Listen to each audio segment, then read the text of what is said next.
para poder dejar en claro qué es lo que ha sucedido. Confiamos en que tanto Sandra Verdugués como Ricardo Paz Vallivian y Daniel Velarde puedan hacerlo. El día de hoy hemos cambiado la modalidad y habiendo logrado tener y confirmar la presencia de los tres panelistas, hemos decidido no abordar el mismo tema con cada uno de ellos, sino que cada uno de ellos como que tiene algo que decirnos especial. Vamos a empezar con Sandra Verdugués, que es de Fundación Jubileo, ¿ya? Ella nos va a hablar sobre la observación electoral, control a la movilización ciudadana que se realiza desde la observación ciudadana electoral y democrática que promueve Fundación Jubileo y todas las tareas y las impresiones que se han dado. Además, Sandra creo que nos va a compartir parte del informe, de lo más relevante del informe preliminar que ya ha elevado Jubileo en su observación en esta segunda vuelta. La vamos a invitar para que nos comparta estas impresiones institucionales de una de las alianzas ciudadanas bolivianas más fuertes que existe en el sistema, digamos, de observación electoral a nivel nacional y además monitoreo del funcionamiento de la democracia. Gracias, disculpen. Mira, muy interesante tu participación y cuando has introducido el tema de la geografía electoral, que realmente es un tema que está presente en absolutamente todos los países, vayamos a Gran Bretaña, a otros países, siempre hay pues configuraciones geográficas y preferencias electorales especiales. Ahora sí vamos a abrir la ronda de preguntas para que ustedes puedan esclarecer y ampliar parte de sus posicionamientos y de sus aportes. Y bueno, ya tengo dos manitos. Activen por favor su mano, pues su señal de pidiendo la palabra. Y le doy la palabra a Walter Guevara y después a Daniel Moreno, que han activado sus señales. Y por supuesto, les pido que vayan anunciando su interés de participar en la ronda de preguntas. Ahí está Vivian Schwartz. Adelante, Waltico, y seamos breves para que sea muy dinámico el diálogo de un tema que es múltiple y tiene muchas facetas. Gracias, Erika. Lo primero, totalmente de acuerdo con la representante de Milenio, que separar la función administrativa electoral de la función jurisdiccional electoral es muy importante. Deberían ser dos órganos, uno independiente del otro, si no, uno es juez y parte. Eso en una reforma de la ley electoral y no sé si también de la Constitución. No es una pregunta, es un comentario de respaldo.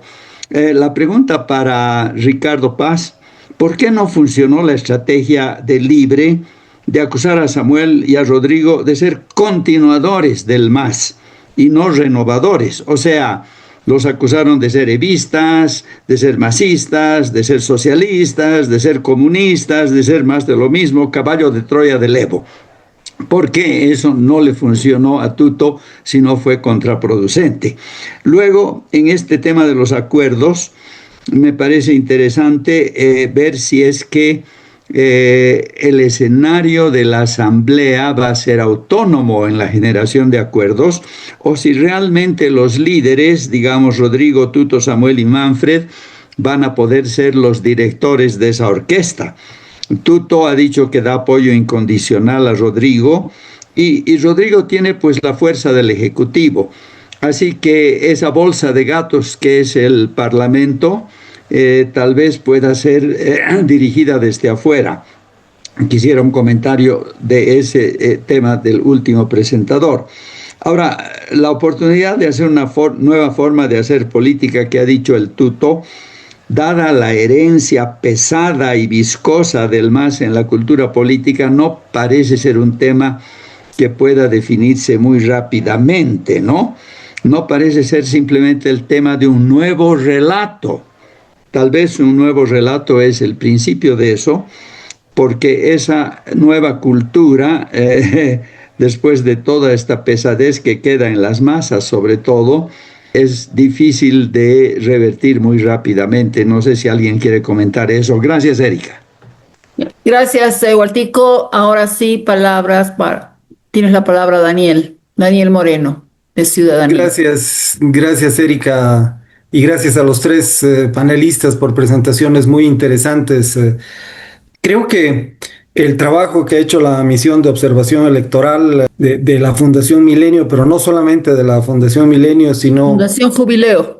Fundación Jubileo, perdón, sino de un conjunto de entidades que han hecho seguimiento al proceso electoral, han podido más bien un poco llenar las falencias, las limitaciones prácticas con las que el órgano electoral ha enfrentado el proceso, ¿no? Porque ahí yo no estoy tan de acuerdo con Daniel cuando dice que el proceso ha sido llevado de manera impecable de parte del órgano electoral. Ha sido bien llevado sin duda, pero con un conjunto de limitaciones, ¿no? Y creo que ahí el rol de la sociedad civil y de las entidades que han hecho seguimiento ha sido fundamental para darle esa base de legitimidad a las elecciones, y sin duda también la actitud madura de los partidos políticos y de los liderazgos políticos que han sabido aceptar los resultados electorales de manera bastante democrática y de manera bastante poco común para la tradición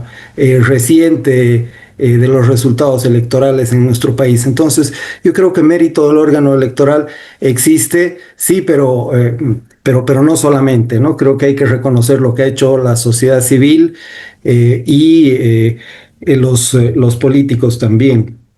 Tengo una pregunta para Ricardo, que nos dice que buena parte de los votos han sido decididos durante la última semana antes de las elecciones. Y si tenemos en cuenta que la veda de publicación de resultados electorales, de resultados de encuestas, es de una semana antes de las elecciones, eso quiere decir que los datos de las últimas encuestas que han mostrado los medios estaban mostrando al final panorama de 2 o 3 semanas antes de las elecciones, ¿no? Y eso es mucho tiempo, y seguramente esta veda que utiliza el órgano electoral para proteger de alguna manera la decisión de los electores, le hace un flaco favor a la legitimidad del proceso, en tanto las encuestas nunca van a salir bien si es que las decisiones se toman en la última semana. Ahora, lo que yo le quiero preguntar a Ricardo es si es que ¿tú crees, estimado Ricardo, que esta decisión en la última semana es normal? ¿Eso sucede siempre en Bolivia?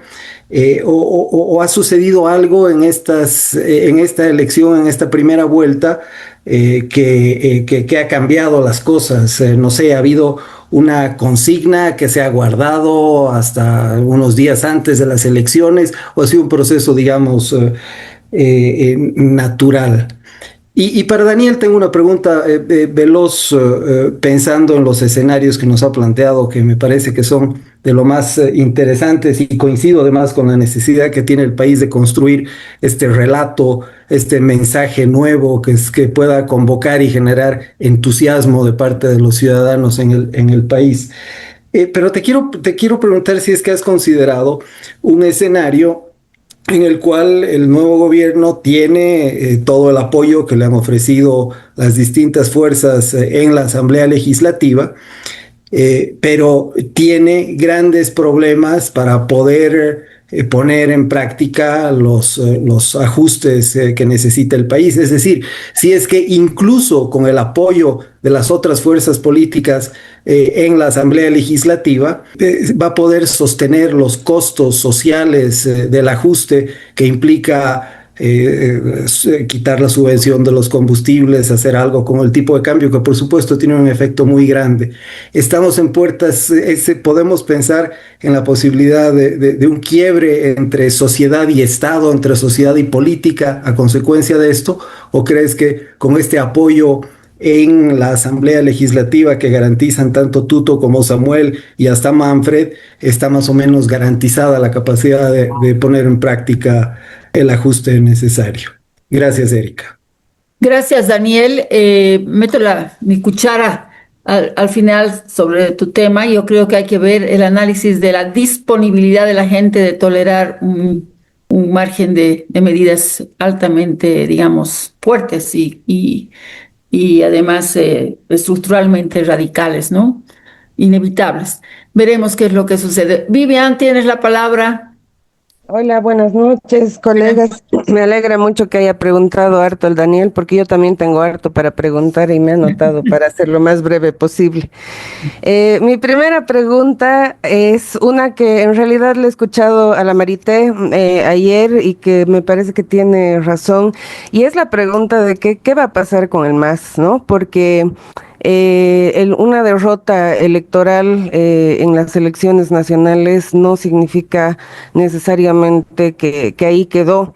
Principalmente lo estoy pensando en el marco de qué posibilidad tienen de una rearticulación para las elecciones subnacionales, porque ninguna de las fuerzas que están en la Asamblea Legislativa, en el Parlamento, tienen fortaleza en representación municipal a nivel subnacional. Entonces ahí lo que me preocupa, digamos, es un problema de gobernabilidad entre el gobierno nacional y los gobiernos locales.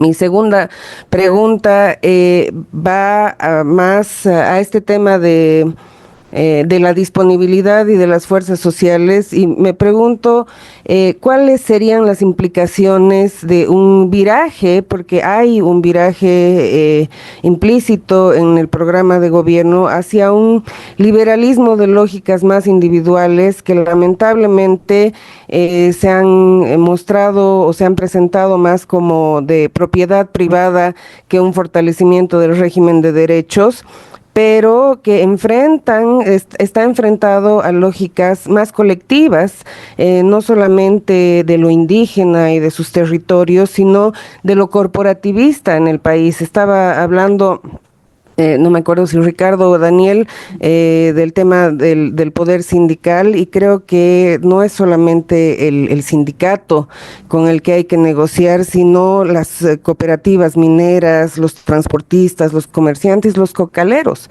Son lógicas corporativistas con las que este viraje más liberal individual estaría enfrentado. El programa de gobierno presenta económicamente una transición, creo yo, que tal vez algo del voto por el PDC se justifica en esta contraposición de una oferta de transición más blanda que la oferta de libre económicamente, pero hasta ahora sin ninguna indicación de un paquete o de un programa social, de políticas sociales que amortigüen los efectos de un paquete, del paquete económico que vamos a necesitar. También creo que es importante que conversemos de que el programa del PDC indica claramente una postura social y cultural conservadora, con Dios, patria y familia, por amor de Dios, que definitivamente no es ni pluralista ni inclusiva. En un país que, bien que mal, ha asumido la laicidad, al menos en sus políticas sociales, ¿no? Y finalmente creo que la sombra de la amenaza de los malos recuerdos de la democracia pactada, de alianzas políticas coyunturales y no de programa, que van a lo que Daniel decía, que este va a ser un gobierno de transición. Pienso que es necesario darle al gobierno el beneficio de la duda en un intento de sanar o reparar quiebres en el tejido social, que para mí es tremendamente central, no solamente en la construcción de un nuevo relato en Bolivia, sino en reconocer y trabajar los quiebres, las brechas entre lo urbano y lo rural y las brechas de clase, que creo que son en realidad las que han marcado la polarización en los discursos durante la campaña, porque la distancia entre los programas y las ofertas del LIBRE y del PDC es cortísima. Pero aún así ha habido una polarización que está apoyada, creo yo, en estos temas sociales de la Bolivia profunda, que es el campo y las ciudades, y el tema de clase, y no veo tampoco indicaciones de querer trabajar en eso. Tengo más, pero hasta ahí llego. Gracias. Bueno, aquí Vivi nos ha aportado con una serie de preguntas que creo que son absolutamente pertinentes y este espacio es generoso para poder ser respondidas.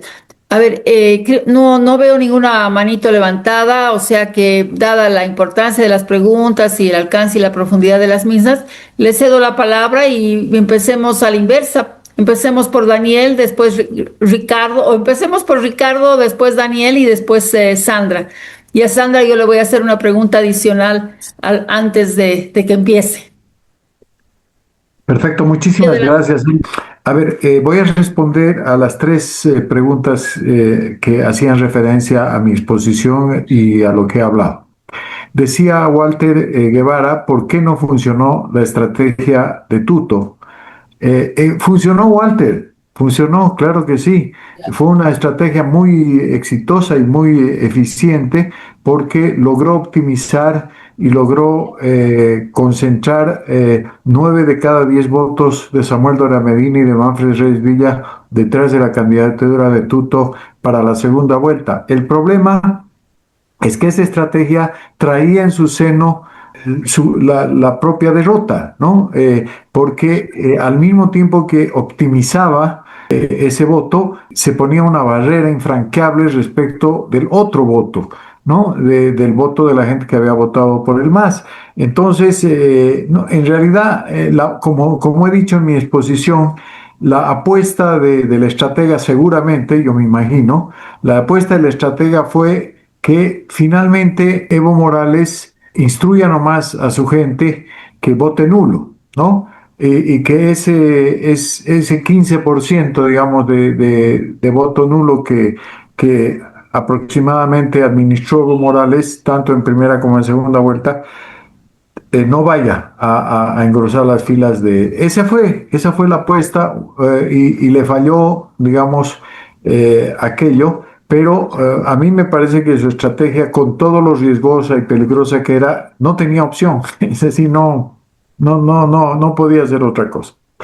Respecto de la pregunta de Daniel Moreno, no es pues usual en absoluto, Daniel, por eso hemos calificado de cisne negro el comportamiento de este 25% de votantes al que yo llamo del corporativismo sindical y que coincido con lo que dice Vivian, ¿no? El corporativismo sindical no se refiere exclusivamente a los sindicatos, sino a todo el voto corporativo, ¿no? Cooperativas, cocaleros, interculturales, todo lo que yo he denominado siempre las minorías eficaces, ¿no? Entonces, es el conjunto de ellos, ese 25%, y cuando digo que decidieron último momento, lo digo porque es empírico, o sea, he terminado ya prácticamente, simplemente estoy sistematizando una investigación en la que voy a demostrar que con testimonios, cientos de testimonios, grabaciones, etcétera, de reuniones, asambleas, en fin, que se produjeron en la última semana de la primera vuelta, ¿no? Y claro, las encuestas no podían de ninguna manera prever esto, ¿no? Porque como bien dice Daniel, la data se levantó 3 semanas antes, ¿no? Pero además hay una cosa que aprovecho para decir, las encuestas no son pues predictivas, nunca. Las encuestas no tienen esa función, no sirven para predecir el resultado, no dicen quién va a ganar, dicen quién está ganando. Es como en un partido de fútbol, dicen a los 40 minutos o a los 70 minutos quién está ganando, pero eso no quiere decir que así va a terminar el partido, ¿no? Lo mismo pasa en las elecciones, hay muchas cosas que pueden pasar, cómo votarán los indecisos, cómo votarán los nulos y blancos, cómo votarán, la gente estará mintiendo, hay tantas cosas que inciden en el resultado final. Por eso, la próxima vez que alguien quiera saber cuál es el resultado de las elecciones, yo les sugiero que en lugar de ver las encuestas, vea en la hoja de coca, en la bolsa del café, en las cartas del tarot, ¿no? Son métodos mucho más efectivos que el de leer las encuestas. Finalmente, para Vivian, el corporativismo es la principal amenaza a la democracia y a la institucionalización, creo yo. Es decir, mientras subsista el corporativismo en Bolivia, esta acción de las minorías eficaces que a través de la fuerza imponen su voluntad a la mayoría, la institucionalidad va a ser una utopía, ¿no? No vamos a poder avanzar. Y si no avanzamos en institucionalidad, la democracia siempre va a ser una democracia defectuosa. Eso es todo. Gracias. Les agradezco muchísimo su atención. Mil disculpas nuevamente por tener que abandonar esta reunión. Estoy presto para cualquier otra oportunidad. Muchísimas gracias, Roberto. Muchísimas gracias, Erika, y a todos ustedes. Hasta luego. Buenas noches. Te agradecemos, Ricardo, tu disponibilidad y qué bien que nos dices que te alejas porque así ya vamos a explotar a nuestros otros dos comentaristas. Gracias por tu aporte y aclarar el tema del corporativismo que también podría incorporarse ahí también al comité cívico, los comités cívicos del Totalmente. ¿no? Para mirar el otro lado de la medalla corporativa, ¿no? Totalmente. Comités cívicos, federaciones de empresarios, absolutamente todo el corporativismo, no solo el de este lado. Gracias por la aclaración, Erika. Ya, muy bien, gracias. Ahora sí, Daniel, tienes la palabra. Gracias, Erika. A ver, lo mío va a ser una opinión más, seguramente las preguntas que plantean son realmente pero muy profundas, ¿no? Porque, claro, hay que tomar en cuenta muchos elementos. Por ejemplo, Walter consultaba o planteaba la duda que él tiene si es que la Asamblea Legislativa va a poder tomar decisiones de manera autónoma. Y bueno, creo que en Bolivia la Asamblea Legislativa siempre o casi siempre ha sido una caja de resonancia del Ejecutivo, ¿no? Entonces creo que además tiene muy baja capacidad de iniciativa legislativa. El 80 y pico % de las leyes primero se redactan, se revisa en el Ejecutivo y ya viene el paquete. Y creo que el Ejecutivo va a tomar también el control, ¿no? Va a tomar el control, pero tiene que tener una buena relación, ¿no? Tiene que tener una buena relación con la composición diversa de la Asamblea Legislativa. Ahora, esa buena relación no sé si va a depender, ¿no?, de espacios de poder, va a depender de esa vocación patriótica que están expresando estos días, que a veces las vocaciones patrióticas duran también poco tiempo, ¿no? Se agotan y se dispersan o se volatilizan, como ha ocurrido ya en el pasado. Pero lo peor que podría ocurrir en esta nueva era que vamos a entrar al multipartidismo es repetir, ¿no?, lo que ya ocurrió en Bolivia, sobre todo en los primeros años de este siglo, ¿no? Yo personalmente creo que Sánchez Lozada se cayó porque finalmente se ahogó, ¿no?, frente a las presiones, a los coteos que habían, y bueno, no pudo finalmente tomar decisiones oportunas. Entonces, creo que hay una experiencia y en este momento hay además una presión importante de la sociedad que seguramente va a obligar a que la Asamblea Legislativa, más allá de que si son los gerentes Tuto, Manfred o el mismo Andrónico o por supuesto Samuel, pueda entrar en la sintonía de las necesidades del país, ¿no? Por lo menos yo creo que es una buena etapa.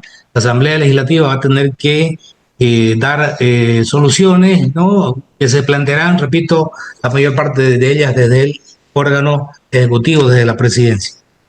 Luego Daniel ha hecho comentarios muy interesantes, ¿no? Es cierto, ¿no? Quizás sería un exceso, fue un exceso mío si usé la palabra impecable, pero yo soy muy reconocedor del trabajo del presidente fundamentalmente, ¿no? Creo que hay un órgano colegiado con varios vocales, no todos están en la misma sintonía, pero en el resultado final creo que cumplió, ¿no? Cumplió el órgano electoral. A ver, han tenido que lidiar con el Tribunal Constitucional, ha tenido que lidiar con la falta de recursos económicos, ha tenido que lidiar con omisiones del órgano legislativo de no sacar leyes que se pedían, ¿no? Ha tenido que lidiar con la mutilación del principio de preclusión y bueno, pese a eso ha habido debate, ha habido transmisión rápida de resultados, ha habido un cierre espectacular en 2 o 3 días de las actas, porque en estos últimos días sobre todo había una bola que iba creciendo, ¿no? De que había fraude, que había que revisar, se empezaron a manipular datos, y la gente es muy sensible, ¿no? O sea, Juanita, Teresita, Pedrito, en los barrios repiten eso y eso tiene una reproducción que puede ser imparable, ¿no? Entonces creo que pese a eso ha habido, ¿no?, un cierre y también ha habido una conducta oportuna finalmente después de 2 o 3 días de silencio de Tuto Quiroga. Quiero expresar acá, bueno, en Santa Cruz quizás más que en el resto del país, había una hipersensibilidad con este tema, ¿no? Había una polarización y un rechazo, porque todavía hay gente que cree que el PDC, Rodrigo Paz y Edman Lara son caballitos de Troya del MAS, ¿no? No se ha logrado todavía cambiar aquello. Pero en el tema del órgano electoral, repito, hay muchas otras cosas que creo que hay que, seguramente en otro conversatorio ustedes tocarán. Habrá que hablar de si de verdad el voto debe seguir siendo obligatorio en un país democrático, donde además eso genera pereza en las organizaciones políticas. Habrá que seguir debatiendo, por ejemplo, si se puede o no implementar el voto electrónico, por lo menos en las capitales de departamento. Habrá que ir debatiendo sobre si es correcto que se pare el país durante casi 3 días antes de que vaya a haber una elección. Hay muchas cosas que seguramente se tienen que tocar, como también han planteado ustedes una necesaria modificación a la ley del régimen electoral con relación a las funciones de administración electoral como de administración jurisdiccional, que de verdad creo que no son compatibles, ¿no? Y hay otros temas, ¿no? Por ejemplo, esto de que no se cumpla la Constitución que manda a que autoridades electas tengan que renunciar para habilitarse como candidatos. Tenemos un presidente que ha terminado como senador. Yo esperaba que Rodrigo, por lo menos una vez entre a la segunda vuelta, renuncie, ¿no? Bueno, esas cosas creo que finalmente también debilitan el proceso electoral. La pregunta de oro acá de Daniel sobre los costos sociales, ¿no? Ahí hay que poner la balanza, ¿no? Hay la urgencia, la necesidad de hacer ajustes, pero también la urgencia y la necesidad de medir el impacto, ¿no?, y quiénes lo van a soportar, ¿no? Y si la población está dispuesta a tolerar el peso. Entonces yo creo que por lo menos también ese ha sido, creo, algo que le ha favorecido al binomio que ha sacado mayor votación, ha sido un poquito más mesurados en plantear, ¿no?, los ajustes, ¿no? Creo que esto va a ser progresivo, van a intentar primero ordenar, van a buscar que esos créditos que están aprobados en la Asamblea ingresen a las arcas, pero va a haber un costo social, porque también hay sectores como los sectores productivos que tienen urgencias, ¿no?, para ayer, ¿no?, de tener garantizado el abastecimiento, el gobierno no tiene los recursos. Entonces, el tema del levantamiento de los subsidios a los carburantes es un hecho, y vaya uno a saber cómo lo van a poder administrar, porque esto del subsidio focalizado también genera muchas dudas y hay el riesgo moral, ¿no?, que pueda finalmente hasta ser peor el remedio que la misma enfermedad. Bien, y en el tema, Vivian ha hecho preguntas y comentarios muy, muy interesantes. Nadie se puede dar por muerto en política, ¿no? Definitivamente eso es muy cierto, ¿no? A nadie. Entonces, el MAS puede trabajar en las elecciones subnacionales o Evo Morales si tiene una nueva personería. Ellos tienen además el know-how, tienen la capacidad, tienen los contactos, la dirigencia. El país tenía 240 gobiernos municipales de los 339 administrados por el MAS. Entonces, y tienen tienen además de repente el desafío, el reto de poder intentar hacerlo casi de manera inmediata, no esperar tanto tiempo porque estas elecciones son pronto, ¿no? Sobre si hay un paquete social en el programa del PDC, bueno, 2 cosas, ¿no? El PDC, pues, es una de las organizaciones, creo que, como todas, ¿no?, muy improvisada, desde su estructura hasta sus programas, ¿no? Pero algo decía, ¿no?, en todas las intervenciones que pude escuchar, que se hablaba de rebajar impuestos, ¿no? Vayan a decir los economistas si eso puede funcionar, desburocratizar el Estado, dar facilidades para los emprendedores, esto del capitalismo para todos, quizás son aspectos, y tampoco creo que han planteado levantar los bonos, ¿no? Entonces creo que son algunos aspectos que podrían de alguna manera mitigar el impacto de esas medidas, que definitivamente van a ser duras, ¿no? Y yo creo que lo mejor que pueden hacer los líderes políticos, empezando por el presidente, es hablarle claro al país, ¿no? De que no hay decisiones mágicas, ¿no? Que no hay una varita, y que esto implica un periodo de esfuerzo que muchos dicen que puede ser de 2 a 3 años. Entonces, en la claridad también del mensaje va a estar la fortaleza de ellos. Eso de mi parte. Gracias, gracias Daniel. Yo voy a preguntarle a Sandra antes de que darle la palabra algo.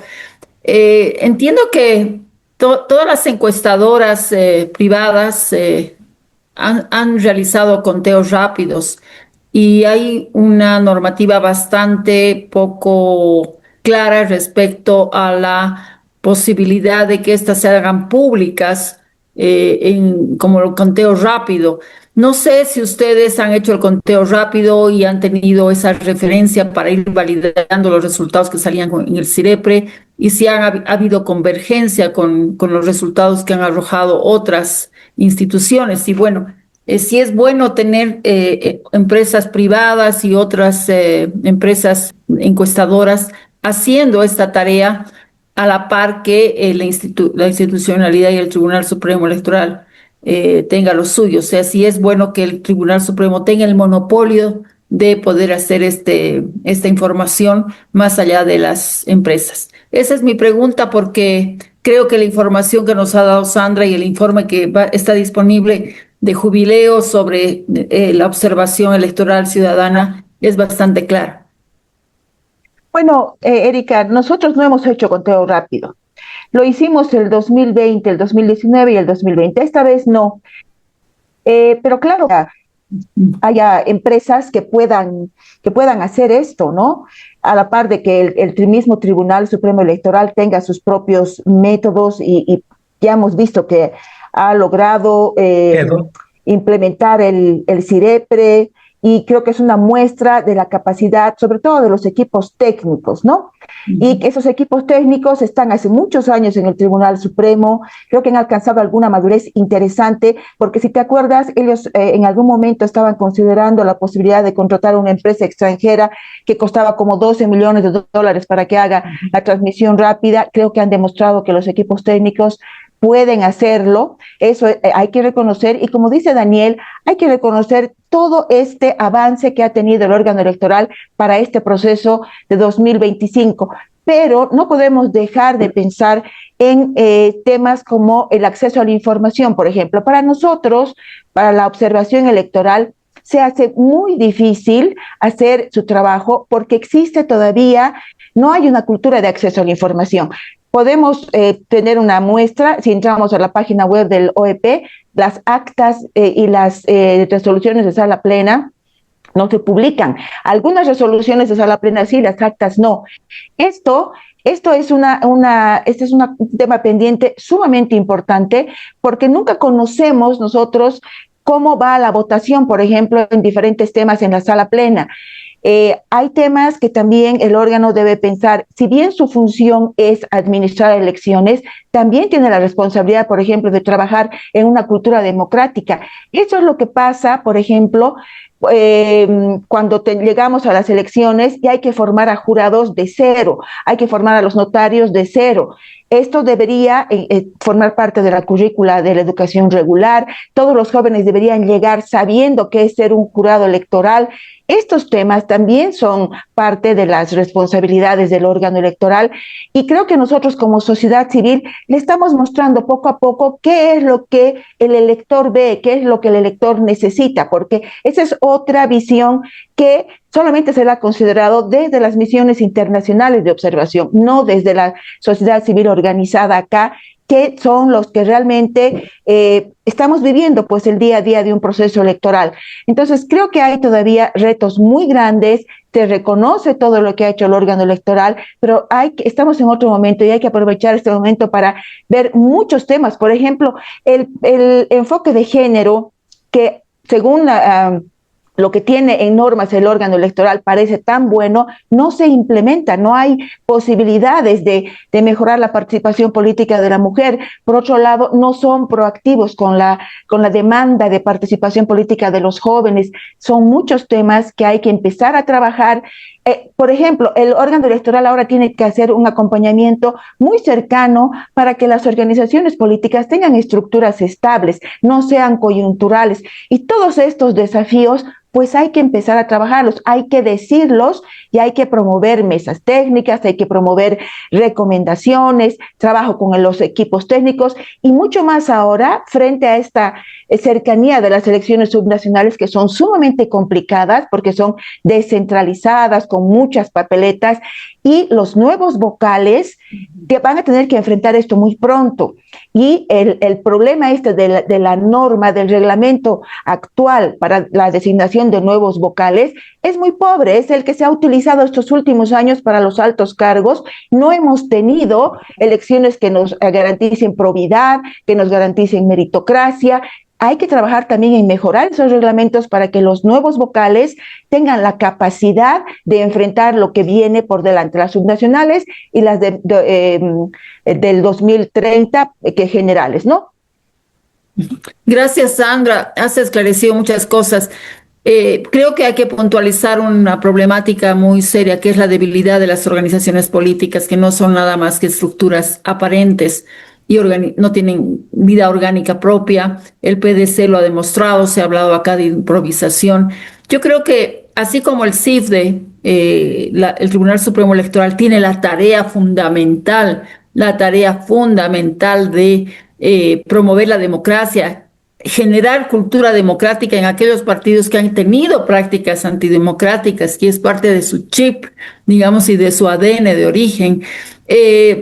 Depende del CIFDE, pero del tribunal, pero también hay que confiar en los liderazgos. Esperemos ahora que tanto Tuto como Samuel y de los jefes de las fuerzas políticas asuman la tarea de construir verdaderamente esas organizaciones y generar la cohesión que se requiere en un momento tan difícil donde la fragmentación al interior de las bancadas, la indisciplina o los librepensantes pueden ser absolutamente disruptivos y disfuncionales para un proceso tan delicado de construcción y de reconstrucción, de construcción del país que queremos y de las instituciones.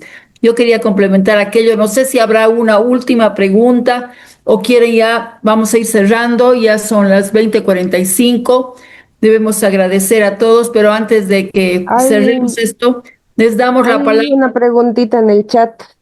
Y hay una pregunta muy interesante en el chat, ¿verdad? Gracias, Vivi, me olvidé. Dice, ¿qué opinión es de Marlene Berríos, que está presente en la sala? Y dice, ¿qué opinión les merece la decisión tomada por el ALBA el día de hoy de suspender al gobierno entrante de Bolivia por su conducta proimperialista y colonialista? ¿Qué opinan al respecto nuestros invitados? Y bueno, aquí cerraríamos con su despedida y con su opinión respecto a este tema altamente ideologizado. A ver, de mi parte, cortito, Sí. Erika, Sí. es muy evidente que las relaciones internacionales durante el gobierno del MAS se habían ideologizado, ¿no? De manera extremadamente, creo, además innecesaria, ¿no? Tomando a veces posiciones erráticas cuando Bolivia debe ser un país de concertación, de equilibrio, ¿no? Por su misma ubicación geográfica dentro de Sudamérica, por su peso político, ¿no? Que no es muy significativo, y la necesidad además de tener, más bien, ¿no? Oportunidades de abrir puertas. Yo creo que todo va a entrar en revisión en términos de relacionamiento, ¿no? Incluso hay quienes mencionan y son críticos del ingreso de Bolivia como socio pleno del Mercosur, ¿no? Porque eso estaría cerrando algunas otras puertas. Yo creo que va a haber un debate importante. Creo que la directriz, ¿no? General y principista es tener unas relaciones internacionales flexibles, dinámicas, de respeto y fundamentalmente buscando generar intereses y oportunidades económicas, comerciales para el país, ¿no? Entonces, no creo que vaya a significar mucho en términos económicos comerciales la salida de Bolivia o la suspensión de ese bloque, pero Bolivia debería tener relaciones de sintonía con todos los países de la región. Muchísimas gracias. Con eso damos por cerrada tu participación. Y ahora Gracias. sí, Sandra, no sé si tienes algo que complementar a modo de despedida. No, simplemente creo que esto que está sucediendo ahora con el ALBA va a suceder en muchos otros ámbitos más, porque ahí estamos reconfigurando el escenario y seguramente va a demorar un buen tiempo en que las cosas se vuelvan a acomodar dada la actual situación. Simplemente eso y agradecerles mucho.